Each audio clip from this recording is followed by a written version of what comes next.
who will buy a Mahindra?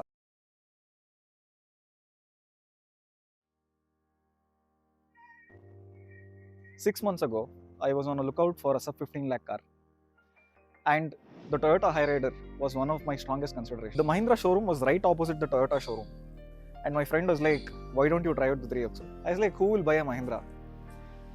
But I took a test drive, and 3 months later, I bought the new Mahindra 3XO. Design to begin with has been very polarizing. This is what everybody says. Today we'll deep dive into every aspect of this vehicle, starting from design, ergonomics, the power, ease of maintenance, the quality of components, and finally, we'll wrap up the video with the pros and cons of this vehicle. Let's start with the design. From the front view, if you see, every other car has a different type of grille. But here, this is a no-grille approach. Headlights are slightly inspired by its elder sibling, the XUV 3XO. You'll see that there are a few flowing lines and everything is flowing towards the center. But if you look very closely, there are a few lines that don't match with the others. Maybe it is intentional. Headlights with the small chrome elements is very nicely done. And the fog lamp and headlamp placement is also very good.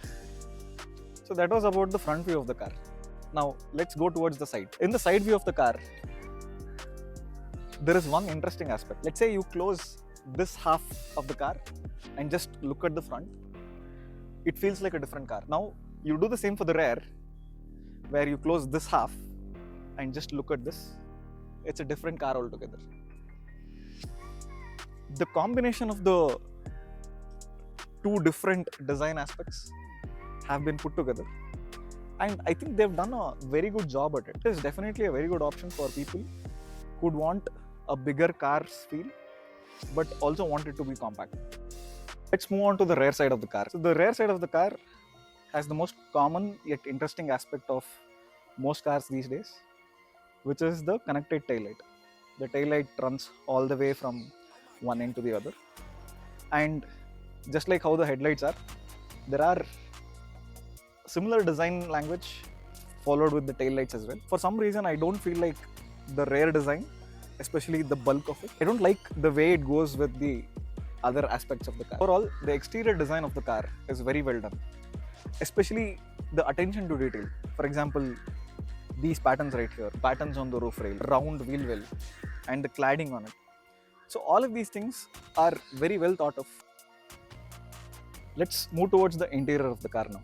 So the first thing that you will notice once you get in is the white interior. The car is very spacious and the white interiors add to it. The design aspect of this car, especially the AX7 variant with these soft touch material, the kind of stitches that there is on both the door and on the dashboard is very nice. The car comes loaded with tech. It has a large infotainment system. The dash is very well designed. While it is digital, it still retains the analog finesse.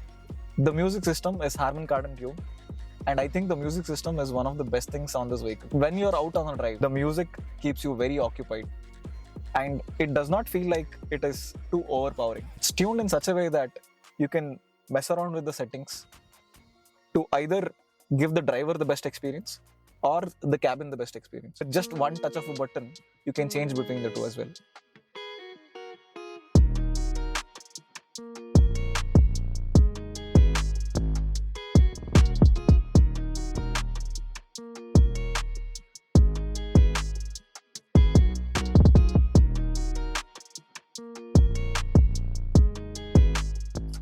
Moving on to the ergonomics, let's talk about the driver's seat. The driver's seat is adjustable for front and back and for the height. Steering is adjustable for the height, and it is not a telescopic steering where you can adjust the length of the steering. But I have not seemed to have a problem with it. Now, in terms of support, the thigh support is more than adequate, and the padding on the side actually holds you firm. For people with a slightly larger torso, it might be a little intrusive, but for someone like me who is 5'5", weighing about 65-66 kilos, it offers sufficient support to your torso. Now the armrest is a fixed system. You cannot move it front and back.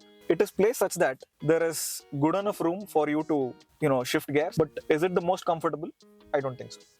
Now let's move on to the rear and see the ergonomics of the rear seat. With the front seats adjusted to my height, you can see how much space there is. One of the reasons I opted for this car was because we travel to our native every now and then, and we have 4 to 5 people in the car. And with 3 people in the back, it's fairly comfortable. And if it's just 2 people in the back, the rear armrest, along with the spaciousness of the car, both in terms of the length and in terms of the height, makes it a very comfortable drive. One thing that I would have preferred is a bit more thigh support. If you can see, when I'm sitting on this bench, the seat isn't pushing against my thigh, which over time, over longer drive distances, can give you a bit of back pain. Along with the comfort of this car, there is convenient aspect as well. For example, the AC vents are placed such that there is very good cooling in the rear. A USB Type-C port for charging your phone, and there is a dedicated phone slot as well. The car also comes with a 65-watt charger in the front, which means I can charge my laptop while I'm traveling. All these aspects put together makes it a very good family-friendly car.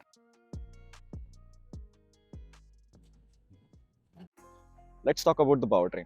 The Mahindra 3XO comes with 3 engine options and 2 drivetrain options. There are 2 petrols, the MPFI variant and the TGDI variant, and there is a diesel as well.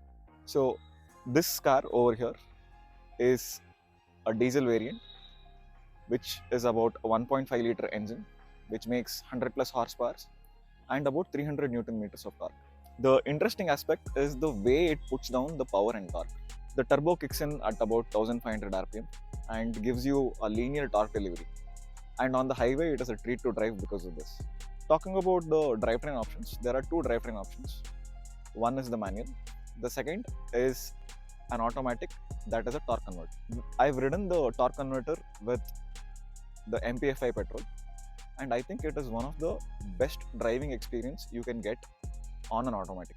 I think the TGDI is a little more peppy, and that would make it a slightly difficult car to drive in bumper to bumper traffic. One of the strongest fears that lie in the first time customer's head is the feeling of stalling a car. And I think Mahindra has done a brilliant job at this, where at lower speeds or at idle condition, if you just keep letting go of the clutch, you'll see that the engine revs on its own. Maybe a lot of companies or maybe a lot of cars do it. Let me know in the comment section. In terms of turning radius, the turning radius is great. The only thing that you have to be mindful of is the width of the car. The interesting thing about this car is it feels like as you proceed towards the rear end of the car slightly becomes wider and wider. So you might end up clearing the front, but you should also be cautious about what is the distance between the rear end of your car and the obstacle that is on your left or right. The gear shifts on this manual offers very good feedback. The clutch is not that heavy. Moving on to the next one is quality of components. If you look at the engine bay, look at the quality of materials they've used. There is noise isolation provided, the placement and routing of components, the perceived quality from the engine bay. Everything is working well with the car. Not only does it feel very well built, it also looks the part. The panel gaps are also very consistent. It does not feel like there is variation in the panel gap, be it in the front of the car, be it on the sides or at the rear. So the fit and finish is something that I'm very happy about. This is not just on the exterior of the car, the interior of the car also feels like it is very well built. Everything that you can look at, everything that you can touch and feel, the use of materials, the use of colors is well thought of to rightly convey what the car is capable of. Check out the video in order to understand the quality of the component, the tactility and the perceived feel of the car.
ಒಳ್ಳೆ.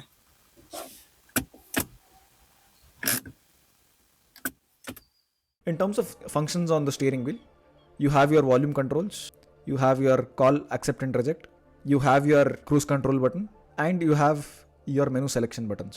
Overall, very nicely placed, very cleanly done.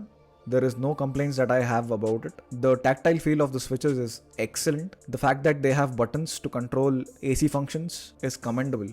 When everybody is moving towards touch buttons on the AC control systems, I think Mahindra retaining the buttons that they have is definitely commendable. I think I gain more confidence in Mahindra because of their decisions on the product. They have been seeing what the customers are expecting and they've been delivering on it. That is a strong sign that the brand gives out to the customers, and I resonate with it. In terms of safety features, we have traction control, ABS and ESP. There are a whole bunch of features on the Mahindra 3XO. Things like rain sensing wipers, auto headlamps, driving modes, the sunroof, the steering modes, the Android Auto and Apple CarPlay are all good additions. Basically, whatever is required for the end customer, they've made sure to include it. It might feel like they could have just removed this and given me the vehicle at slightly lower cost. I think for the price that we are paying to the car, to what we get as features and the value add, I think it's justified. In terms of steering mode, there are 3 modes. There is normal, comfort and sport. In comfort mode, the steering becomes very light and you can essentially turn the car with one finger. Normal mode offers slightly better feedback and slightly more resistance to turn the steering wheel. On the sport mode, you'll see that the steering weighs in a lot more. If you're someone who is expecting a lot of feedback from the steering, you're better off using the sport mode, and I strongly recommend sport mode to everybody who's owning a petrol variant. It is something that will help in terms of safety, because one finger on the steering wheel in probably normal or comfort mode on the petrol and you sneeze, probably this car will start turning. Again, this is my personal opinion. Experience it for yourself. If you feel that you're able to better judge and better control the car because there is slightly better steering feedback, you should go for it. And sunroof, my god, on the AX7, the panoramic sunroof is massive, and I am someone who would prefer 5-star safety, a safe car, but the hypocrisy being I also want a hole in the roof. Well, this is more of an emotional choice for me. My native it's in the Western Ghats, and in the Western Ghats, when you're driving in the night and you have the starlit sky and you have people who are in the back, I want them to enjoy the view of the scenery there is. Henny's Garage was started with an intent to help racers go faster around the racetrack. Our idea is to bring that expertise and help you find a good bike or a good car that would be of your dreams. If you have enjoyed this video so far, we humbly request you to subscribe to this channel, like this video, and leave a comment explaining us how you felt about the video. If you need any sort of help in terms of buying a vehicle or maintaining it, reach out to us by filling a form on our website or by directly contacting us through our WhatsApp number. Here are 5 things that we love about this car. First is the engine. I think there are very few engine options today in the market where you would really enjoy driving the car. Most of the engines that are available today are highly power deficit, and the tune is also not great.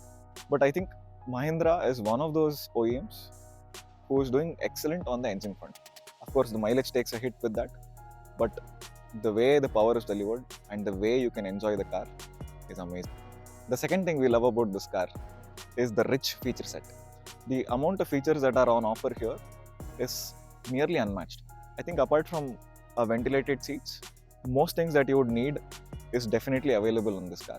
And most features are also available in the lower variants itself. 3, the sound system on this car. This car has done about 10,000 plus kilometers, and I would have barely done about 500 to 600 kilometers within the city.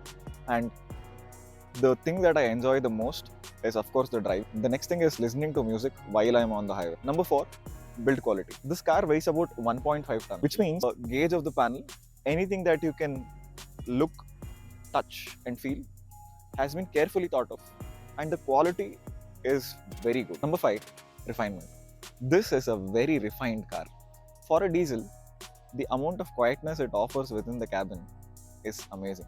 Everything that you can experience on this car, be it the powertrain, your gear shifts, the way that the HMI is designed, I think they have put their mind into it, and the refinement comes both with the design and with the experience here. Here are 5 things we hate about this car. Number 1, waiting time.